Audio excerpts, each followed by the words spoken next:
Hello, hello. We're back, baby.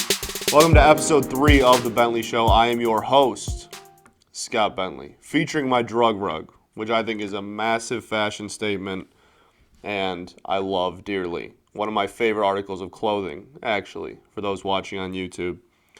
You can see my phenomenal, this thing's like as old as me, hand-me-down season. It's like my favorite article of clothing, honestly. Easily my favorite non-sports article of clothing I own, easily. And I feel like you can tell why. I mean, look at this thing. It's got like racing stripes. Oh, it's so hard. Coolest thing I own. Thank you so much for listening. Again, the support I've received over the first 2 episodes has been unreal. I could not be happier. And it's motivation for me to keep doing these if I didn't already have enough. The amount of people that have reached out and said they like it and the numbers that people are listening, that almost made sense. The numbers of listeners, the stats of the amount of listeners we have is amazing and more than I ever thought was going to happen 2 episodes in. So I'm ecstatic. And I love doing these, and you guys make me even more motivated and like doing them even more because I know people actually care about it. So that's awesome. Nothing housekeeping-wise, so we can just hop right into it. We don't have to waste time, 5 minutes at the beginning, talking about nonsense. Hop right into it. For starters, the order, again, I don't know if this is permanent or not, but for now, we're going to stick with Tigers, Pistons, Wings, and the Detroit Football Lions. Then we'll wrap it up. So, let's just hop right into it. Why not? Not a whole lot of games played in the Detroit sports world, but still plenty to talk about, especially being that we're only 3 episodes in. It's not like I don't have a grab bag of stuff to go back on and talk about. So, with the Detroit baseball Tigers, because we're trying to make that a thing, even though it's not, they officially signed Derek Holland to a minor league deal. Derek Holland is Derek Holland. It's the best way I can describe the man, in all honesty. He's a lefty, so he holds, like if he was a righty, I don't think he'd be in baseball anymore. I think that's pretty, like he hasn't had a sub-6 ERA in like 3 years. So that's fun. Right up our alley, for sure. Definitely fits the mold of players we're trying to the product that we're trying to throw out there. He's a former starter. Back in the day, he was a starter. He's more of a reliever now, long reliever type guy. And honestly, some people think that he might try to compete for the closer role, which is absurd. And not only is it absurd just because he's not very good anymore, but more importantly, and more excitingly, A.J. Hinch has said that there's not going to be one guaranteed, this is our 9th inning guy, at least at the start of the season, which I love because we don't have anyone good enough to do that. So I'm totally fine with it. And honestly, guys that are more into the advanced numbers of the sport, like A.J. Hinch, especially more than Gardenhire ever was, kind of realize that the pure closer is not, I don't want to say dying, but it is not as vital as some may think. Like, going based on matchups and going based on what the numbers tell you is way smarter than just having one dude, unless it's Mariano Rivera, right? Or I don't know, 2011 Jose Valverde. There are a couple exceptions to the rule, obviously, but, Trevor Hoffman, whatever. But for the most part, it makes more sense to just go based on matchups and not just have one guy to be like, hey, no matter who's up and no matter what the situation is, you're going out there for the 9th. Like if the closer position didn't exist before you were a baseball fan, right? Imagine trying to start it, imagine yourself being the person that is trying to explain to the baseball community that that position makes sense. Think about it. hey man, I know we have all these crazy advanced numbers, and baseball is one of the most statistically advanced sports, the most statistically advanced sport there is. And we have all these numbers that tell us who should be up in what matchup and all this. And righty-lefty splits and launch angle and hard hit percentage and all that. I know we have all this available to us, but ignore all of it. And we're just going to have one guy on the team that you just ignore all that. No matter what the situation is or who's up to bat, he's getting the entire ninth inning. Like, you know what I mean? Like, and the position started in like the 40s and 50s. And even then, most people were still going complete games back then. It really didn't pick up steam until those A's teams of the 70s. So, like, it's relatively speaking, it's a newer position anyway. It's just, I think, at that time, all we had was batting average, RBIs, and home runs, and that's it. And ERA, kind of. People thought wins and losses for pitchers meant, like, determined how good of a pitcher you were. Like, that, totally different era statistically. But, like, in today's game, just separate everything you know about baseball and the closer position. Just separate it all the past, I should say, of it. And just think about how kind of ridiculous it is in its own right. Like, it's kind of weird. It's kind of ridiculous. So, I'm totally fine with the whole, hey, we're going to go situationally based on who I think is best. And like I said, there are some people who are good enough relievers to just get the ball in the ninth inning, no matter what. But those are guys who are so good that the advanced numbers agree that they are the best person you should go to in your entire bullpen. You know what I mean? We don't have that luxury. We don't have anybody on this team who's so much better than everyone else on the team that they should just get the ball no matter what. So, long story short, rambling shortened, Derek Holland is whatever. He's going to have like a 6 ERA because he's had a 6 ERA like 3 years in a row. And, so the bullpen, though, is actually he got a minor league deal, but odds are pretty good he makes it out of camp, I'd say. He'll be in Detroit at some point in the season. I'll say that at a minimum. But talking about the bullpen, staying on course there, the bullpen is actually a not loan. It's a, how do I word this? It's a rare bright spot.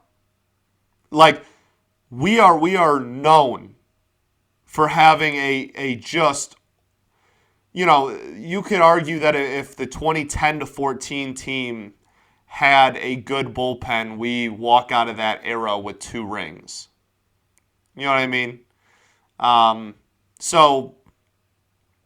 But we know what comes with the territory of a bad bullpen all too well here in the Motor City.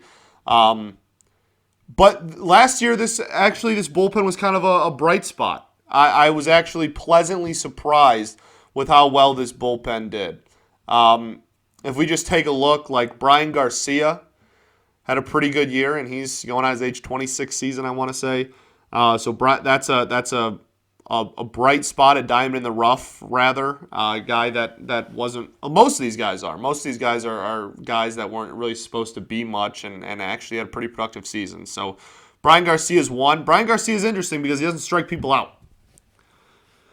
Which, in today's era of baseball, it's very hard to see a relief pitcher who doesn't strike people out be successful.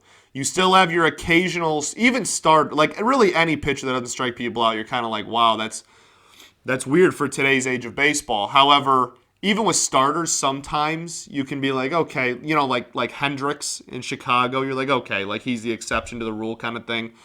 Or like prime Rick Porcello even. Not saying that he deserved that Cy Young, because he didn't. But, there are slight exceptions to the rule. This guy is a reliever. Relievers are supposed to be I'm going to empty the gas tank and throw 100 miles an hour and strike out 3 guys and go back into the pen. You know what I mean? You you don't want to be a reliever that's getting people on base. It's a little more justifiable as a starter because you're trying to work over a long, 6-7 innings ideally. But as a reliever, man, you really just want someone to come out, shut down, and not let anybody on base.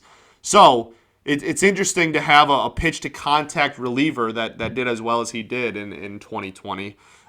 He had the curse everybody else had, where as soon as he got the ninth inning role, he kind of struggled a little bit. But when he wasn't in the ninth role, he was actually okay.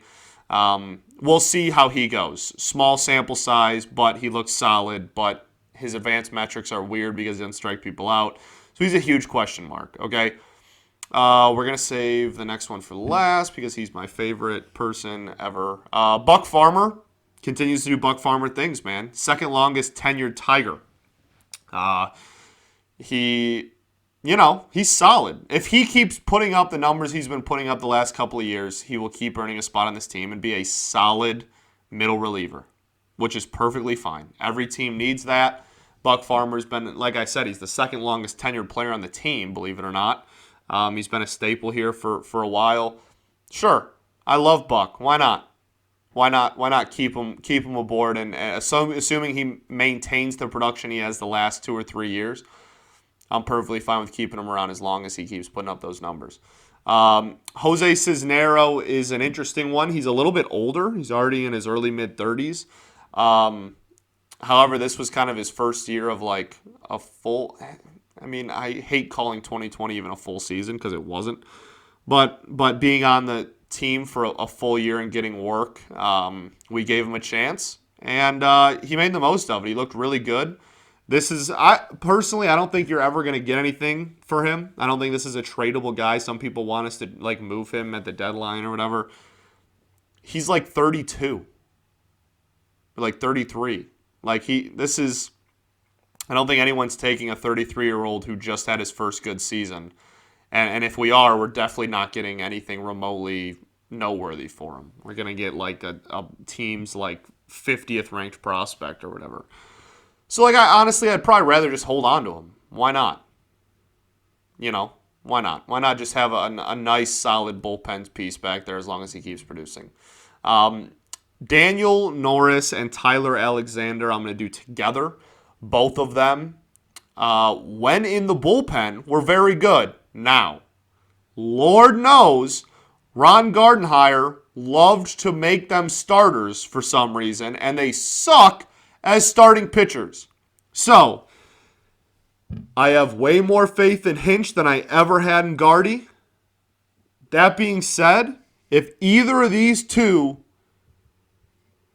MFers ever starts a game, I'm going to freak out. They are so good as relievers. Their stats are so good as relievers, as long relievers, even as piggyback starters. Daniel Norris flourished in the role of being the main innings eater following an opener, which is fine. If you want Fulmer to give up 9 runs in 2 innings and then go to Norris and have him pitch shutout ball the next 5, fine. As long as neither of them start a game, I'm cool. Keep them in the pen. That's where they belong, and they're really good there. They're actually very good, and they're both lefties. Keep them in the pen. Keep them in the pen. 2 great pieces, though. Ronnie Garcia should never see a Major League mound ever again. I hope he is... Oh my gosh, Ronnie Garcia. For those who follow me on Twitter, which I'm assuming is most of you, you guys remember my rule during the regular season in 2020 where I would make my post-game Tigers videos whenever Ronnie Garcia entered a game, because in my eyes, the game was over the second he took the mound. The second Ronnie Garcia stepped on the mound, the game was over. It was either a close game that he made a blowout, or he was only going on the mound because it was a blowout. And I pray he never wears an Old English D ever again. He's one of the worst pitchers I've ever seen. Who's left? Okay, I saved the 2 biggest ones for last. We'll go Joe Jimenez first. This is a prove-it year. This is the prove-it year, actually. Dude's got to figure it out. had a pretty solid rookie year. Very hyped coming through the minors. Was supposed to be our closer of the future. Has not been good since his rookie season. Since the first half of his rookie season, I should say. All-Star is a rookie. All-Star is a rookie, and he's been pretty garbage since. And especially in 2019 and 20, he's been very bad. He's been very bad. And I hate to rip on him because I really like him as a person. Seems like a good guy, and he's got a competitive drive. You can tell he gets emotional on the mound. He gets emotional in the post games. He gets riled up when he gets a save. You know what I mean? I really want him to succeed because I think he's a great personality, but it's not good, man. He's not looking good. It's really too bad. So this is a prove a year for him. He'll absolutely get a roster spot just because we're horrible. So like he will. And he'll get plenty of opportunity as well. It's not like he'll be like babied into anything. Like I think everybody is aware of this, including him, that this is his prove it year, and he's got to, nut up or shut up. So hopefully we can get the Joe Jimenez we were all expecting 3 years ago when he got called up. And the last one, my boy. Oh man, there are few things on this planet I love more than Gregory Soto. Very few things. A lefty that throws 100 miles an hour with movement and has a nice slider. That man is the closer of the future. And I think he has the potential to be a guy that you just hand the ball over in the ninth inning to. And all the advanced numbers will be like, yeah, he's the best reliever on your team. There's no point to go to anybody else. I think Gregory Soto has potential to be that guy. And it's crazy because he came up through the system as a starter. He started off as a starting pitcher, and he was okay. He was one of the first, when we first started to rebuild back in like 2015-16 era, when the wheels finally first started coming off. He was like the starting pitcher. People were like, hey, man, this dude could, if he comes up relatively soon, he could be something. But he could never figure it out as a starter. They moved him to the pen. Turns out he can throw 100 when he's only pitching an inning, and it's like a sinker. Which, if he was a pure sinker baller, that would worry me because that's a pitch-to-contact pitch. But because it's 100 miles an hour and it sinks, it's okay. Most sinkers are low 90s and they're meant for ground ball. His goes 100 and moves. It's basically it's like a reverse two-seam, basically. It's perfectly fine. I love it.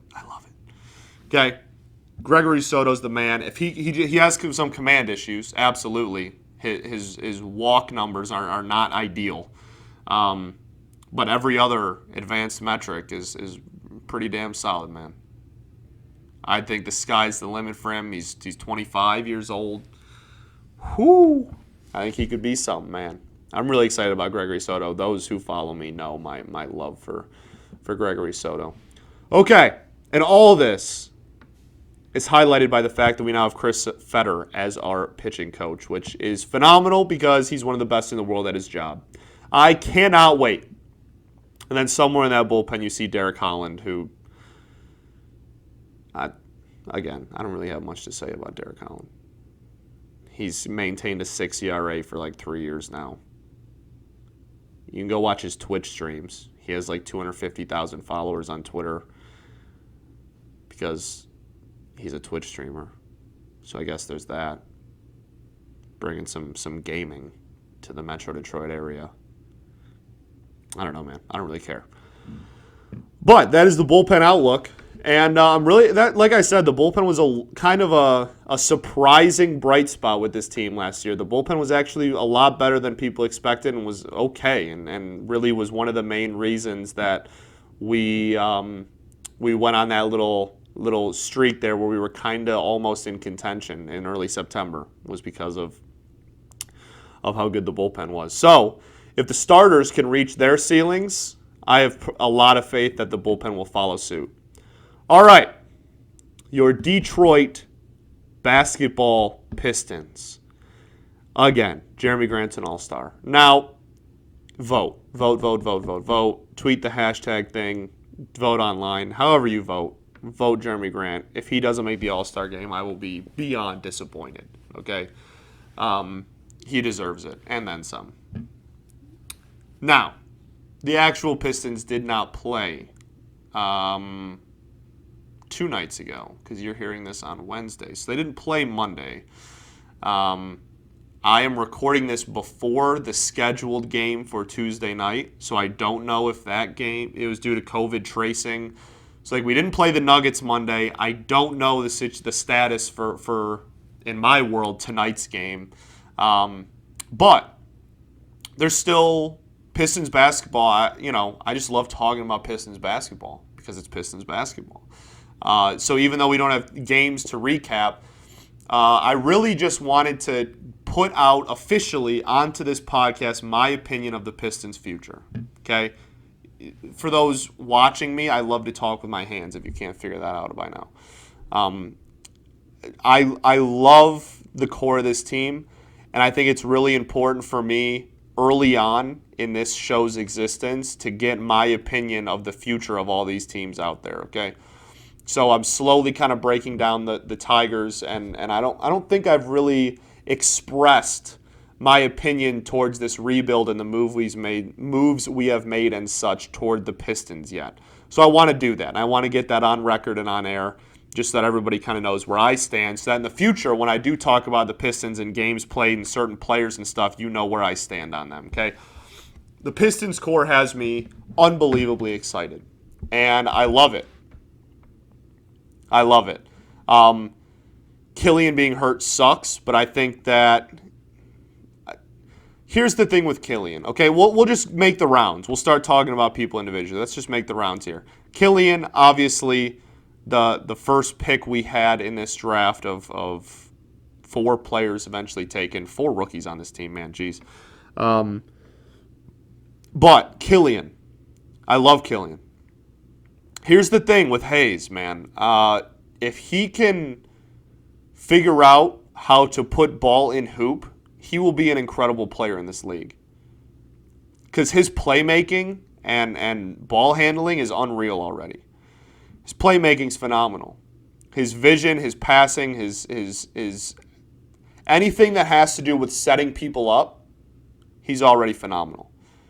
And even in the short time we saw that, when it looked like he was struggling because, again, he's having a hard time scoring, the playmaking is translated. He looks really good. And he also, before he got hurt, he wasn't really ever given the reins of being like, hey, run the offense. It was just kind of like, the ball would be passed to him and then he'd set somebody else up kind of thing. And, he was never like offenses revolving around you, which for a teenager is probably fair. But I guess what I'm saying is, obviously I love to ramble. What I'm saying is, he's so young, literally a teenager, okay? He's so young, and it will come. It will come, man. He's got a lot of development yet left. It will come. The playmaking has translated. That was his biggest reason for being drafted as high as he was because of how good of a playmaker he was, how good of a point guard he was. He's never going to be a top scorer on a playoff team. But that's okay. We don't need him to be. If the rebuild goes according to plan, we will never need him to be that.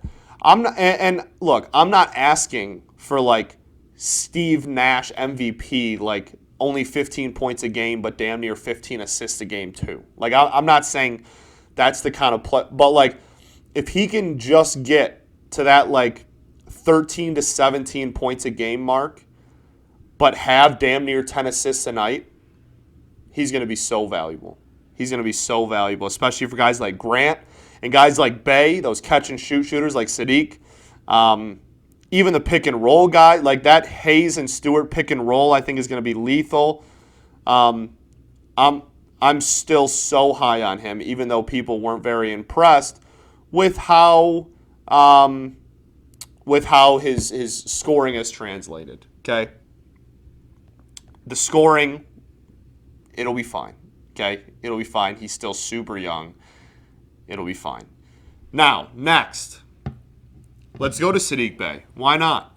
Sadiq's the man. He's built for the league. He's built for the league, man, for real. I am so pumped about Sadiq as well.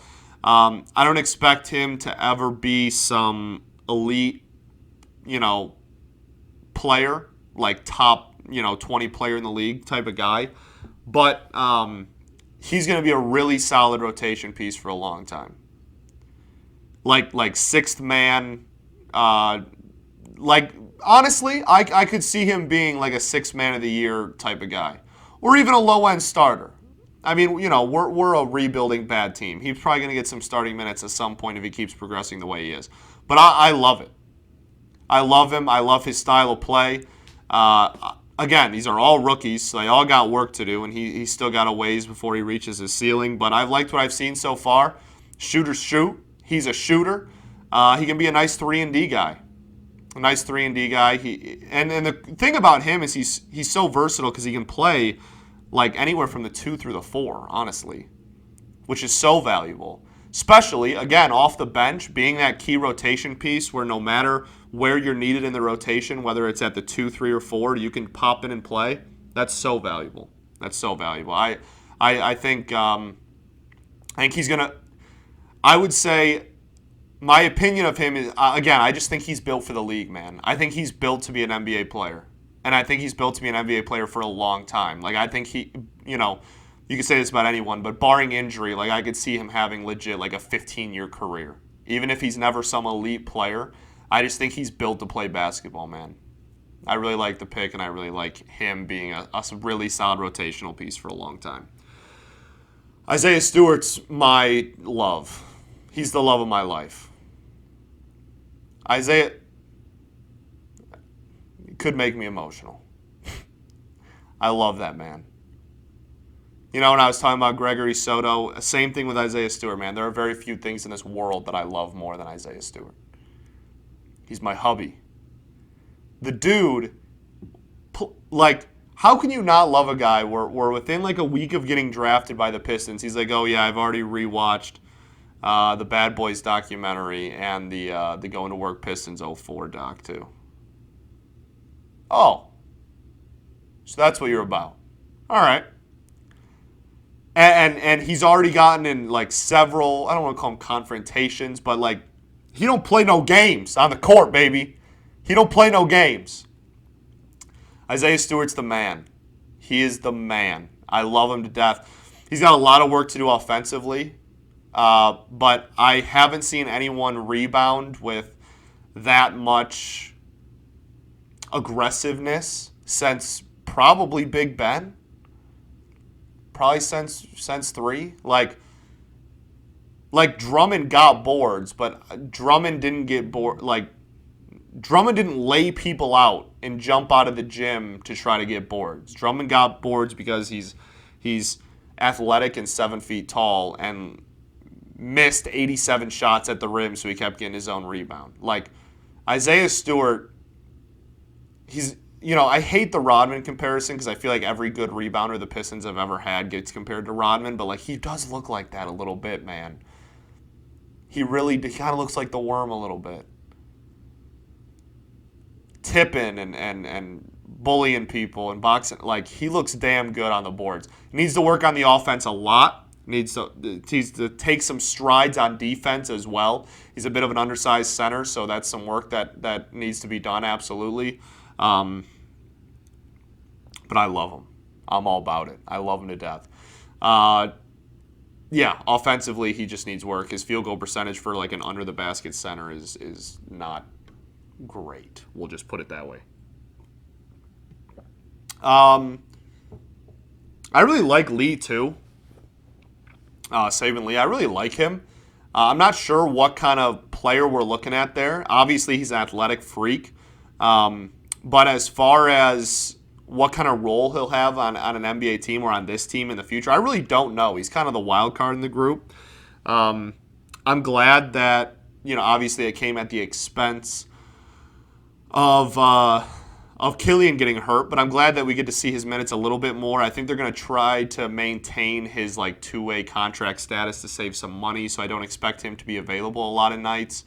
It's kind of like redshirting a player in college. If he's not on the active roster for X amount of games, then they save some money and he maintains his two-way status. So I expect that to be the direction or the playing time that he's going to get the rest of the year. I expect that to be a big factor in that. But when he does play, he's athletic. He's athletic, and athleticism is obviously huge. Finishing around the rim is going to be something he has to work on because with his athleticism, he could be a killer, drive and kick or drive and finish kind of guy, a nice little cutter. And obviously athleticism, for the most part, breeds defense. So if he can be a solid cut and defend guy, rotational piece, that's awesome. He's a wild card, man. But I really like him. I like the pick. For a second rounder with somebody with that much raw tools, absolutely. Why not, man? So the core as a whole, I'll wrap up with this. I'm not sure. I could say with probably Isaiah and maybe Killian. Not all four of these guys are going to be starters when we're good again, but I am rather confident, like way more confident than I usually am in any of these teams' front offices, that all four of these guys will be part of the rotation when we are relevant again. And that's all that matters. I still think we're obviously, Lord knows we're still several pieces away, because even with Jeremy Grant, who's putting up all-star numbers, we are still one of the worst teams in basketball. Obviously, health will be a big factor. But I'm super excited about this team. And I think, honestly, that this team might be the closest to returning to the postseason out of any of the four teams. Because I feel like when you have a core of five people that you can confidently say, hey, all these, in a 15-man roster, the fact that you can point to, you're a rebuilding team that's one of the worst in basketball, but you can point to five guys in this locker room and say, you five are, I can almost confidently and I can almost assure you that these five guys will be on the team when we're good again. That's something a lot of rebuilding teams don't have, man. So I'm very excited for the future. No matter what role these guys play, I think the Pistons' direction is very intriguing, encouraging, and I truly think they might be the closest to contention again out of all four teams. Also, Weaver. Shout out Weaver, man. Shout out Troy Weaver. He said I keep that clip empty. That's my GM, baby. What a goat. What a goat for that line. I keep my clip empty. Ain't no thing. Don't worry about me. I keep my clip empty. I love him. I love him to death. Okay, next up, your Detroit Hockey Red Wings. Let's see here. Well, for starters, we're still very bad. Roster moves, there's been a couple of roster moves. Rasmussen is to Grand Rapids, which is a little surprising. He's been, he's supposed to be one of the guys that is, how do I word it? I'm not going to say he's one of the guys that's like the leader of the rebuild or anything, but he's definitely a young piece that most people expected to get a lot of playing time and kind of prove himself. So him going to GR is kind of, I don't even know if concerning is the right word, because it's weird because it's not like he was playing poorly. I don't know. It's a weird situation. It'll be something to keep an eye on. Absolutely, see how he performs there. And look, with how much COVID stuff is going around still in the protocols, I have no doubt that he will play. That he's going to get called back up at a very minimum or play again in LCA relatively soon, just because of the amount of protocols and people sitting out and taxi squad and all that jazz. So I'm sure that he will get another opportunity. It's just weird, the timing of it. We get a group of people coming back from COVID protocol, but then we also have Bert, who's out for like 4 to 6 games, and Zadina's out still until Friday. I don't know. It's weird timing to be like, hey, one of our young pieces that some people still think pretty not. I have to watch my wording. That some people still want to see on the ice and see what he's capable of, we're going to send him straight to GR. That's a little weird to me. But that being said, I'm not losing sleep over it, whatever. It's not like we just sent down, like, I don't know, Mantha or Bert or something. Like, at the end of the day, I don't even know how to word it. I don't even know how to express what I'm thinking in my head. But my point is, it's not the end of the world, and he will absolutely get another chance. And maybe this is more of just like a kick in the pants than anything else. Like, hey man, you gotta like start nutting up or shutting up. It's time to prove what you're worth. So I'm not ready to call him a bust yet, but it's definitely a weird move. I guess I can't really tell if the reason I'm having a hard time articulating this is because I can't tell if I'm disappointed yet or not. Like, I might be okay with the move. I might support the decision, but I can't tell from a pure roster movement decision, but I can't tell if I'm disappointed in him, like, as a draft pick, as a player, a part of the future yet. I don't know. I go back and forth. So that's something to keep an eye on. Next, Tony DeAngelo, absolutely not. No. Look, and this is not even a political thing, man. I promise you it's not. I'm going to keep that, at bay as much as possible with these, okay? My Hall of Fame ballot had Kurt Schilling on it, okay? So I'm not here to judge people or to say, I don't want you or you don't deserve this because you're a bad person. I'm not the moral police, okay? That being said, all the baggage that comes with him is not worth it. It's not. I don't care. I really don't care. Like, I know he's young. He's like 24, 25, and he put together the best year of his career last year, and Lord knows we need defense. I understand that the fit on paper is there. I know people on social media are already all over it. I don't want it, man. I don't want the circus that's going to come with it. I don't want the media parade that's going to follow it. I don't want all the backlash from the fans that's going to come with it.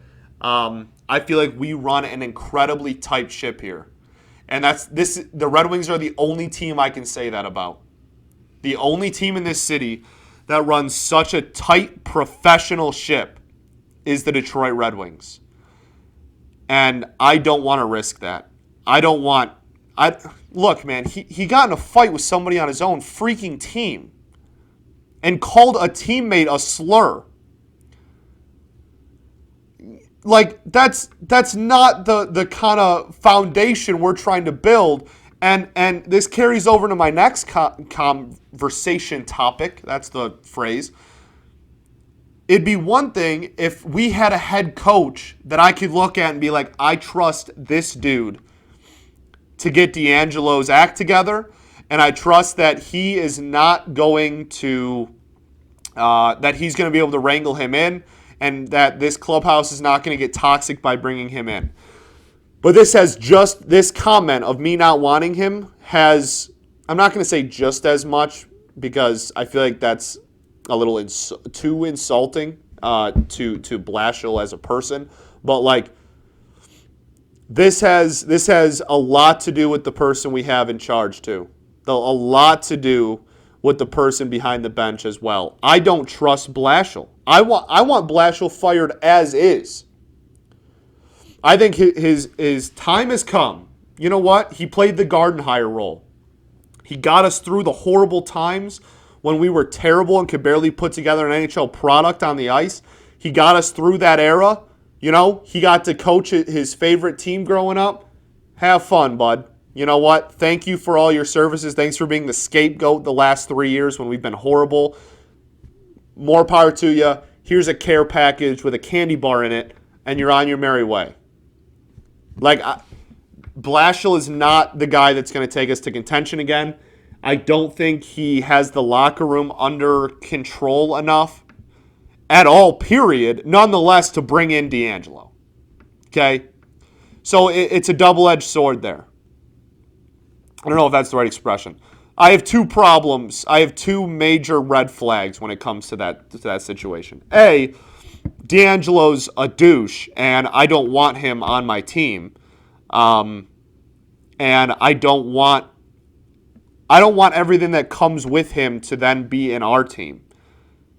We haven't looked good, but the players look like they enjoy playing with each other. And we're not flies on the wall. I'm not a reporter. I'm not in there. I guess I don't know. But they look like they're having a lot more fun playing currently than they ever did last year or the year before. And we finally have some good veteran pieces. Bobby Ryan seems like everybody loves him. We finally have a captain. We finally have a locker room that is starting to head in the direction of a competent organization, a competent locker room, and a high chemistry locker room. Take a drink every time I say locker room. I do not trust BLASHILL enough to keep it under control with the addition of DeAngelo, and obviously I don't trust DeAngelo to randomly wake up one morning and get his shit together. Pardon my French. Okay? So, that's really the biggest news in hockey was DeAngelo. Ross got sent down. BLASHILL, long story short, I want him gone, like I said. I really think he was just the guy to get us through the dark ages because no one else in their right mind would ever be the HC of this team. He got us through the dark ages. We want to start trending up again. Let's find the head coach that's going to be the head coach when we are making the playoffs again. It's time. We're trending up. The kids are going to start coming up this year and next year. The rebuild, we're trying to exit the rebuild. We hit the lowest. We hit as far down as we can go. It's time to start trending up again. I think that starts a lot with head coach. But giving Larkin the C was obviously a huge step in the right direction for that process as well. Okay. I think that's all I got for the winged wheels over there. The Detroit Hockey Red Wings. So last up, your Detroit Football Lions. Today we're going to talk about what to do at 7. What to do at 7. There's a few different ways to go. I love this conversation. I'm super intrigued by it, always. Yeah.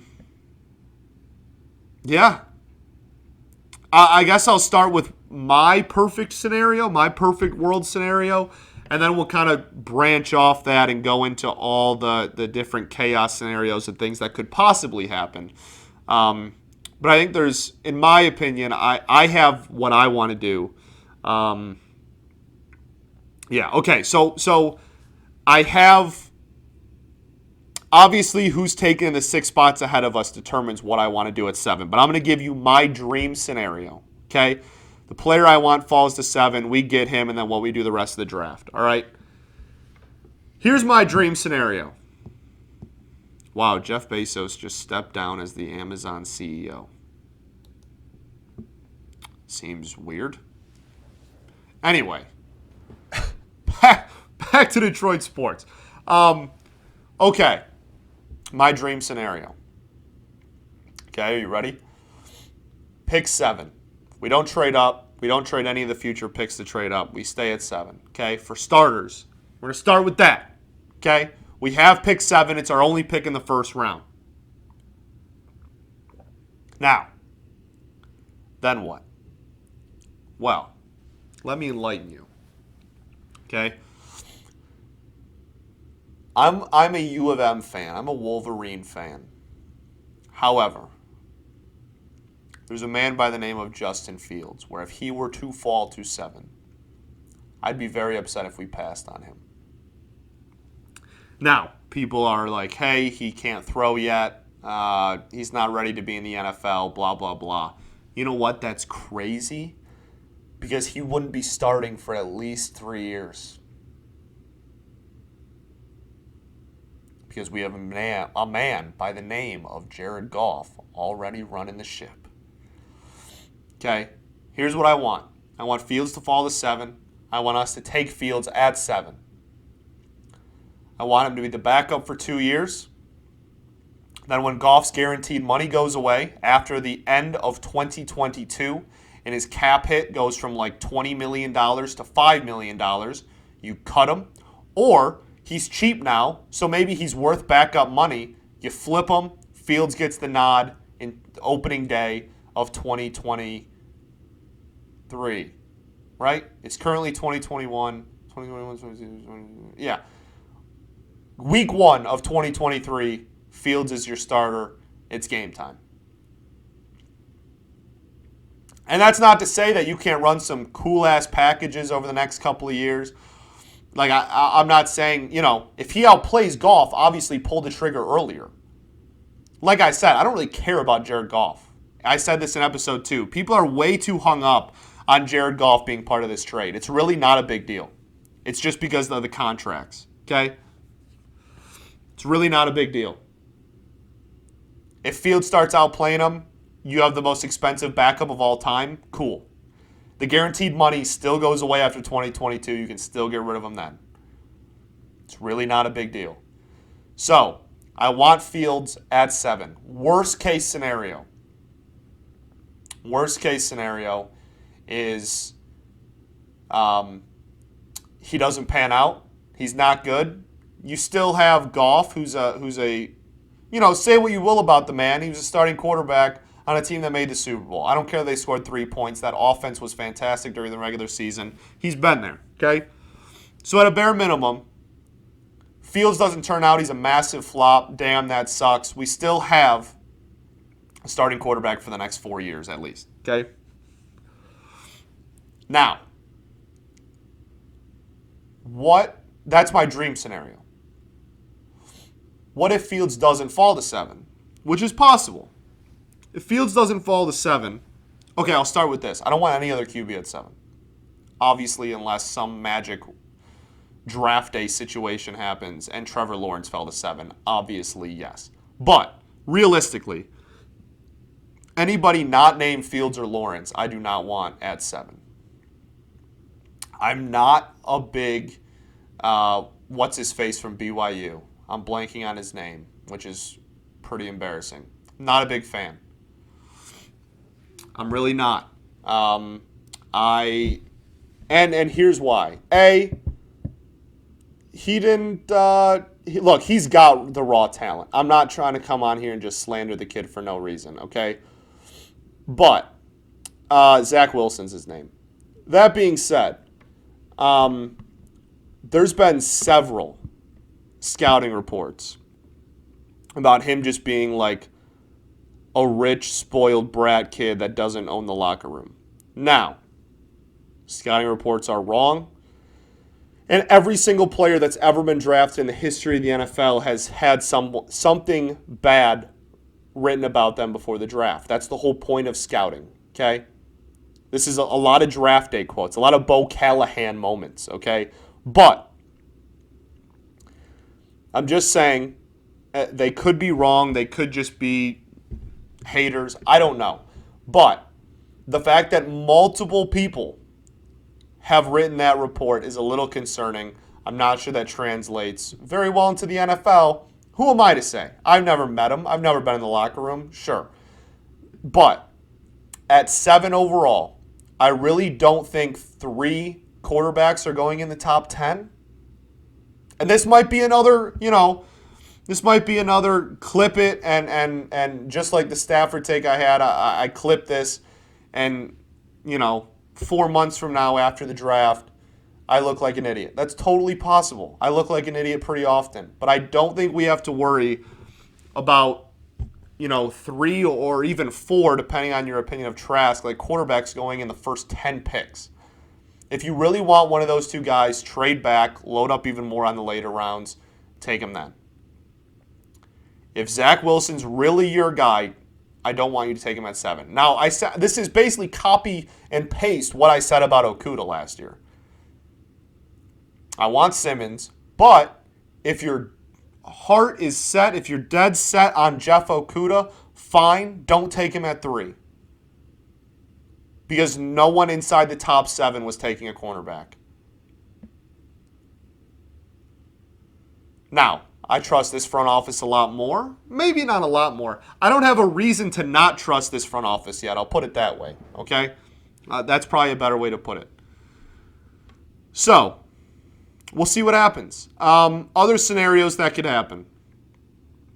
We could, and I would actually be kind of okay with this. I talked about this a little bit in episode 2, but I would really kind of be all right with this. I would be okay, in theory, with us not taking a QB at 7 and taking defense and or wide receiver. That wide receiver would have to be like Waddle or Devontae, though. I would be okay with us taking receiver or defense at 7 and then using like a second or even one of our 2 third-rounders on a quarterback, taking a chance on a guy. We do not need to take a quarterback if we don't want to. If the evaluation team is up there and they're looking at this draft and they don't believe in any of the quarterbacks, there is no reason to light the city of Detroit on fire and riot because we don't take a quarterback this year. We have a quarterback under contract for 4 years, and he's only 26. We have a 26-year-old QB under contract for the next 4 seasons. We don't need a quarterback if we don't want one. Now, as stated, my ideal scenario is Fields falls to us and we get him. But if the organization doesn't think any of the QBs on the board in this draft, whenever our pick comes up for any round, is really that great, it's not a big deal. We have like 3 years of drafts to be able to find our like actual, like, this is our QB of the future type guy. I don't think it's Goff. I'm not trying to sell you that it is Goff. I'm not trying to tell you that it is Goff. I don't think it's Goff. I don't think this organization believes Jared Goff is the QB of the future and is going to be the quarterback of the Lions for the next 10 years. I don't think that, and I don't think the organization thinks that. That being said, at a bare minimum, we are not in a rush to find his successor. We're not. We have him under contract for 4 years.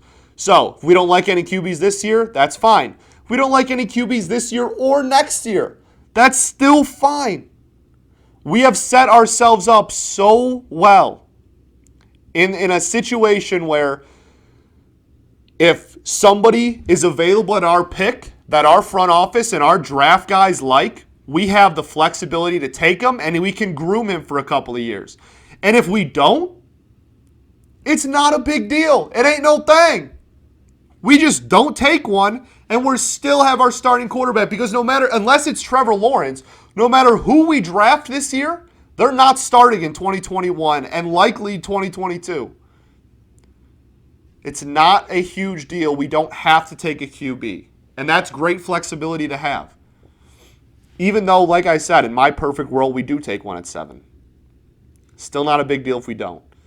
I want to stress that.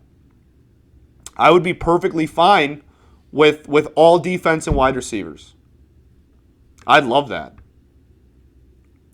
You told me all 8 of our picks were all defenders / wide receivers. I'd be ecstatic.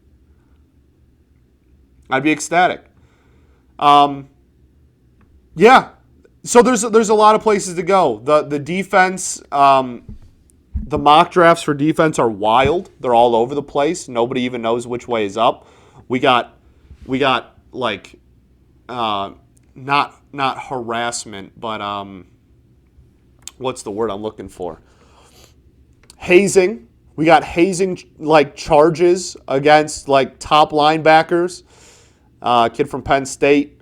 And defense is hard to grade. We already took a cornerback at 3 overall last year, so like odds of us taking secondary at 7, I would say, are not too great. But like, I wouldn't be surprised if we took one at some point in the draft.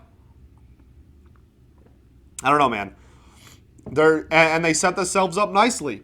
If they wanted to trade up, they're worried about it. They have 5 first-rounders in the next 3 years, and they have 2 third-rounders. Wow, I can't do numbers today. They have 2 third-rounders this year.